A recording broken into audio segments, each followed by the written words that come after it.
नमस्कार दोस्तों, आपके अपने channel astrology and Vastu by JV Raman में एक बार फिर से आपका स्वागत है। आज का टॉपिक बहुत ही इंटरेस्टिंग है। आज मैं आपको बताऊंगा शनि की साढ़े साती के बारे में। क्या है शनि की साढ़े साती? आप अपने जन्म कुंडली को देख के कैसे पता लगाइएगा कि आपके ऊपर शनि की साढ़े साती चल रही है, या आप अपने जन्म कुंडली को देख के कैसे पता करिएगा कि आपके ऊपर कब शनि की साढ़े साती चलेगी। मैं आपको एग्जाम्पल के तौर पे बताऊंगा इसका प्रभाव कैसा रहेगा, शुभ रहेगा, अशुभ रहेगा या मिश्रित रहेगा। अगर इसके बुरे प्रभाव से बचना है तो आपको क्या क्या उपाय करना होगा, ये सब मैं पूरा इस वीडियो में अंत तक आपको बताऊंगा, पूरी विस्तृत जानकारी दूंगा। इसलिए मेरा आपसे निवेदन है कि आप हमारे वीडियो को बिना स्किप किए हुए अंत तक जरूर देखें और पूरी जानकारी का लाभ उठाएं। और एक और निवेदन है कि अगर आप हमारे चैनल पर पहली बार आए हैं तो आप हमारे चैनल को सब्सक्राइब कर लें, और अगर आप हमारे चैनल को सब्सक्राइब कर चुके हैं और बेल आइकॉन दाबना भूल गए हैं, जिसको कि घंटी का बटन कहते हैं, तो उसे दाब लें ताकि इस तरह के वीडियो का नोटिफिकेशन सर्वप्रथम आप तक पहुंचे और आप हमारे चैनल पर अप टू डेट रहें। तो आइए इस वीडियो में आगे बढ़ते हैं। अब जानते हैं शनि की साढ़े साती क्या है। शनि की साढ़े साती यानी साढ़े साती, 7.5, साढ़े 7 साल, शनि के साढ़े 7 साल के लगातार पीरियड को शनि की साढ़े साती कहते हैं। अब ये पीरियड कौन सा होता है, इसको जानें। देखिए, 12 राशि में घूमने में शनि को, 12 राशि में घूमने के लिए शनि को कुल 29 साल, 29.4 ईयर्स लगता है, 29.5 साल लगभग लगता है। यानी एक राशि में शनि लगभग 2.5 साल रहता है। इसीलिए 3 लगातार राशि में शनि 7.5 साल रहता है, और यही 3 लगातार राशि शनि के साढ़े साती कहलाएगा। अब ये राशि कौन सा होगा आपके लिए, आप जन्म कुंडली से कैसे देखेंगे कि आपकी राशि कौन सी होगी जिसमें शनि आएगा। लेकिन ये गोचर में, ट्रांजिट, इन ट्रांजिट, पहले ये जान ले कि गोचर, शनि का गोचर क्या होता है या किसी भी ग्रह का गोचर क्या होता है। जन्म के समय अपनी स्थिति होती है, लेकिन क्योंकि ग्रहों का मूवमेंट है, चाल है, वो चलते रहते हैं, इसीलिए आज के डेट में शनि की जो स्थिति होगी वही उसका गोचर होगा, ट्रांजिट पीरियड। तो अब आप जानिए कि कौन सी 3 राशि में शनि का गोचर होगा तो आपको शनि की साढ़े साती लगेगी। तो आप अपनी जन्म कुंडली को खोल लें, उससे आप देख सकते हैं आप देखिए चंद्रमा किस राशि में है। चंद्रमा जिस राशि में होगा वो राशि, उससे एक पहले वाला राशि और उससे एक बाद वाला राशि, यानी कुंडली में, अगर जन्म कुंडली में अगर चंद्रमा तुला राशि में, तो एक राशि पहले हो गया कन्या राशि और एक राशि बाद हो गया वृश्चिक राशि। यानी जब शनि गोचर में कन्या राशि, तुला राशि या वृश्चिक राशि में होगा, तब आपके ऊपर शनि की साढ़े साती चलेगी।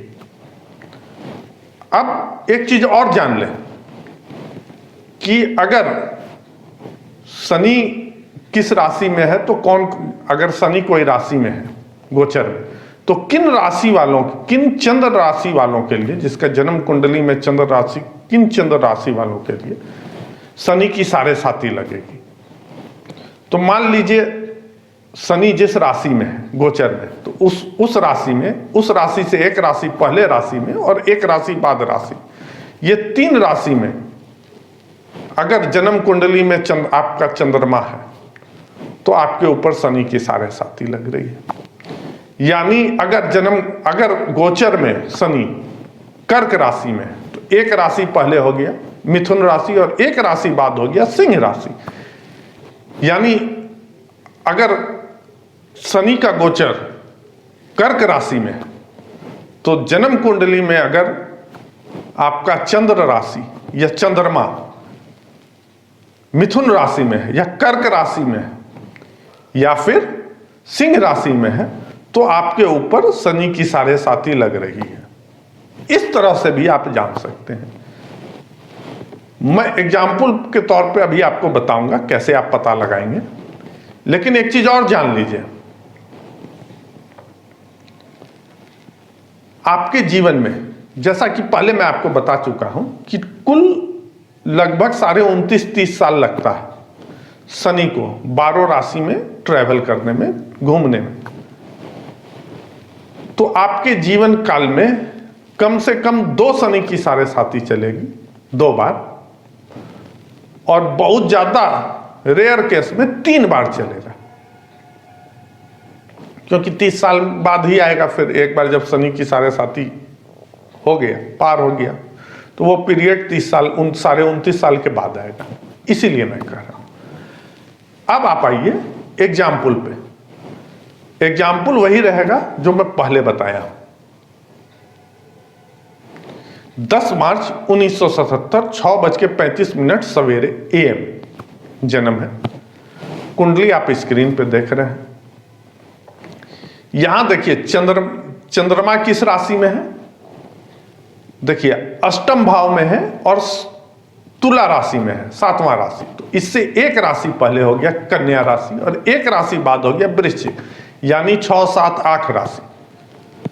तो अगर गोचर में शनि कन्या राशि में होगा, तुला राशि में होगा या वृश्चिक राशि में होगा, तो आपके कुंडली के अनुसार आपके ऊपर शनि की साढ़े साती चलेगी। जैसा कि आप देख रहे हैं, इस कुंडली में जन्म 1977 में हुआ है और जन्म के समय शनि की स्थिति क्या थी? 3 राशि बीत के चौथा राशि में, यानी 3 राशि बीती थी और 17 डिग्री कुछ मिनट हुआ था, यानी कर्क राशि में है। अब देखिए, एक राशि में 30 डिग्री होता है और शनि एक राशि में 2.5 साल रहता है लगभग, यानी 2.5 साल हो गया 30 महीना, यानी 1 डिग्री के साथ 1 महीना बीत रहा है। तो बचा हुआ कितना डिग्री है? लगभग 12 से 13 डिग्री के बीच में है। 12 से 13 महीना के बीच में इस राशि को पार करने में बचा हुआ है, यानी 1 साल 1 महीना मान सकते हैं या 1 साल मानिए। इसके बाद ट्रांजिट पीरियड गोचर में शनि आएगा सिंह राशि में, इसको पार करने में 2.5 साल लगेगा, यानी 2.5 और 1 साल, 3.5 साल के बाद कन्या राशि में शनि का गोचर होगा और 3.5 साल बाद जन्म से आपके कुंडली के अनुसार शनि की साढ़े साती आप पे लगेगी, आपको लगेगी। पहला बार, फर्स्ट साइकिल जिसको कहते हैं, पहला चक्र आपको 3.5 जन्म से 3.5 साल बाद क्या हो गया? 80, 3 साल जोड़ दीजिए और मार्च में है तो 6 महीना अगर ऐड करते हैं तो आप सितंबर आगे पीछे हो सकता है 1-2-3 महीना, लेकिन यही 1980 में पहला बार आपका फर्स्ट साइकिल आएगा शनि की साढ़े साती का। इसके बाद 29 साल 5 महीना ऐड कर लीजिए, तो मान के चलिए 30 साल, तो 80 2010 9-10 में 2009 में या 10 के शुरुआत में यही कुछ आसपास लगेगा, 2-4 महीना का अंतर होगा। इसके बाद तीसरा साइकिल, फिर 30 साल जोड़ लीजिए, 2010 में 2040 में 2-4 महीना आगे पीछे हो सकता है, तो आपकी शनि की साढ़े साती लगेगी। देखिए कितना आसान है, आप जन्म कुंडली से ही देख लिए कि कब आपको बार बार ये नहीं देखना है कि शनि का ट्रांजिट किस में हो रहा है, क्या हो रहा है, आपको खुद अपने कुंडली से पता चल जाएगा।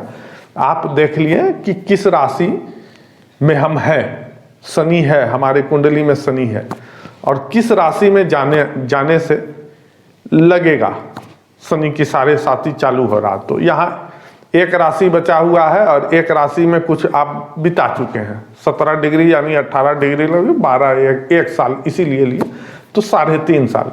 उसके बाद दूसरा साइकिल निकालना है तो 29.5 साल जोड़ लीजिए, फिर तीसरा निकालना है फिर 29.5 साल जोड़ लीजिए।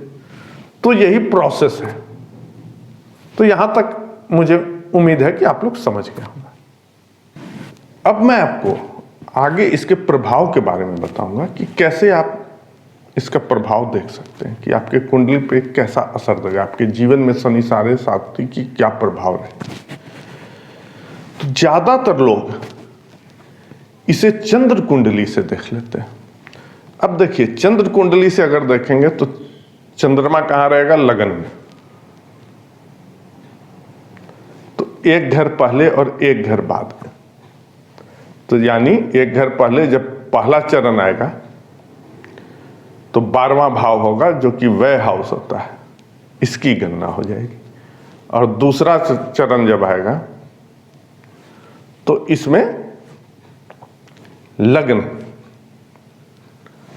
की गणना होगी। और जब तीसरा चरण आएगा तो सेकंड हाउस यानी धन भाव की गणना होगी। लेकिन आप जानते हैं, मैं इस वीडियो में आपको बता चुका हूं कि अगर गोचर में शनि किसी भी राशि में होगी तो वो 3 चंद्र राशि वालों पर प्रभाव डालता है, और 3 चंद्र राशि वालों पर शनि की साढ़े साती रहती है। और हमारे एस्ट्रोलॉजी में, ज्योतिष में कुल 12 राशि होते हैं, यानी 12 में से 3 पर प्रभाव रहेगा, यानी 25% लोग इससे प्रभावित रहेंगे। तो क्या सभी की दशा एक जैसी होगी शनि की साढ़े साती में? नहीं। तो अगर आपको सही विश्लेषण चाहिए तो इसकी गणना जन्म कुंडली से करिए। अब देखिए जो जन्म कुंडली में बता रहा था, उस जन्म कुंडली में आप देखिएगा तो चंद्रमा किस भाव में है, 8वें भाव में है और राशि तुला है। तो एक राशि पहले जब पहला चरण आएगा, शनि का गोचर होगा जब कन्या राशि में, तो यहां 7वां भाव में कन्या राशि, और 7th हाउस से आप प्रिडिक्शन करिएगा अपोजिट सेक्स हाउस, यानी पति पत्नी के बारे में, ज्वाइंट पार्टनरशिप का जो बिजनेस होता है, पार्टनरशिप बिजनेस, उसके बारे में। और जब दूसरा चरण आएगा यानी गोचर में शनि तुला राशि में होगा, तो आप 8th हाउस की गणना करिएगा, 8th हाउस के बारे में बताइएगा। ये है 8th हाउस होता है आयु के बारे में, रोग के बारे में। और जब तीसरा चरण आएगा यानी जब वृश्चिक राशि में शनि का गोचर होगा, तो इससे आप 9th हाउस के बारे में बताइएगा। 9th हाउस होता है भाग्य। अब देखिए प्रभाव कितना रहेगा। तो शनि यहां 17 डिग्री है जन्म कुंडली में। जब जन्म के समय शनि की स्थिति क्या थी, 17 डिग्री थी। 17 डिग्री यानी पूर्ण मजबूत है, तो इसका प्रभाव भी पूरा रहेगा। 5 डिग्री रहता तो फल कुछ भी, अगर खराब भी रहता तो बहुत कुछ नहीं देता, प्रभाव इसका रहता नहीं। आपके अपने कुंडली में शनि की डिग्री क्या है ये भी देखना जरूरी है। अगर वो कम है, कमजोर है, अगर उसकी डिग्री नहीं है, ये सब चीज मैं पहले वीडियो में बता चुका हूं, उसको आप जाके प्लेलिस्ट में मेरा देख सकते हैं। अब अच्छा देगा, बुरा देगा या मिला जुला असर रहेगा, इसके लिए आपको कुंडली को देखना होगा कि कुंडली में आपके शनि की स्थिति क्या है। अगर शनि शुभ है तो शुभ फल देगा, अशुभ है तो अशुभ फल देगा, या दोनों है, मिश्रित है, सम है, शुभ भी है अशुभ भी है, तो मिला जुला असर दिखाएगा, प्रभाव मिला जुला रहेगा। इसके लिए मैं एक वीडियो बना चुका हूं कि आप कैसे पता लगाएंगे कि शुभ अशुभ क्या है, कैसे निकाला जाता है। वैसे इस कुंडली में जिसकी मैं चर्चा कर रहा हूं, इसमें शनि अशुभ फल देगा, इसीलिए इसका प्रभाव शनि के साढ़े साथी में अशुभ होगा। अब मैं आपको बताऊंगा कि आप कौन कौन सा उपाय कर सकते हैं कि जिससे आपको इस पीरियड में तकलीफ कम हो, अशुभ फल कम मिले और आपका कुछ बुरा ना हो।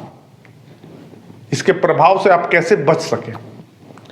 पहला उपाय, शनिवार के दिन आप फास्टिंग रख सकते हैं, नमक नहीं खाएं।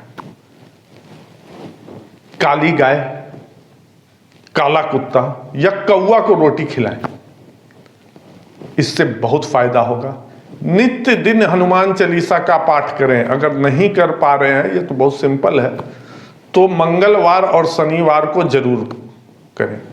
शनिवार के दिन शनि के बीज मंत्र का जाप, या तो पूरे पीरियड में भी आप शनि के बीज मंत्र का जाप कर सकते हैं, रोज करें। मंत्र आपको नीचे स्क्रीन पे चल रहा होगा, आप देख सकते हैं। मंगलवार और शनिवार को बजरंग बली के मंदिर जाएं, वहां कुछ दान भी कर दें, 5 रुपया 10 रुपया कुछ भी दान कर दें, इच्छा जितनी आपकी हो सकती। शनि की शांति करा सकते हैं अगर सिर्फ बुरा प्रभाव दे रहा है तो।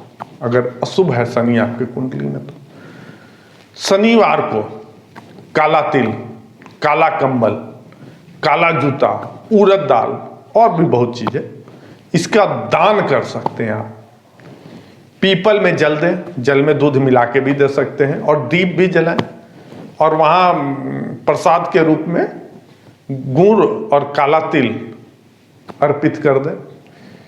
चींटियों को चीनी, शक्कर जिसको कहते हैं, शुगर दें, बहुत लाभ होने वाला है इससे। शनिवार को शनि मंदिर जरूर जाएं और सरसों या तिल के तेल से पूजा करें, दिया जला सकते हैं, और शनि देव की उसी दिया से पूजा करें, ये बहुत लाभकारी होगा। एक चीज और है, शनि को अगर शांत करना है, सूर्य को जल देना ना भूलें। रविवार के दिन तो जरूर दें सूर्य को जल। अगर आपका शनि अशुभ है और जब शनि की साढ़े साती चल रही है, उस समय आपका शनि का महादशा भी चल रहा, अगर ऐसी स्थिति हो तो आप महामृत्युंजय जाप करा सकते हैं, या करवाना बहुत जरूरी होगा, ये मान लीजिए, तभी आपको कष्ट से छुटकारा मिलेगा। तो मुझे उम्मीद है कि आप लोग ये वीडियो समझ भी गए होंगे और आप लोग को ये वीडियो पसंद भी आया होगा। अगर आप लोग को ये वीडियो पसंद आया हो तो ज़्यादा से ज़्यादा शेयर करें और लाइक करना ना भूलें, और इस वीडियो को अंत तक देखने के लिए आपका बहुत बहुत धन्यवाद।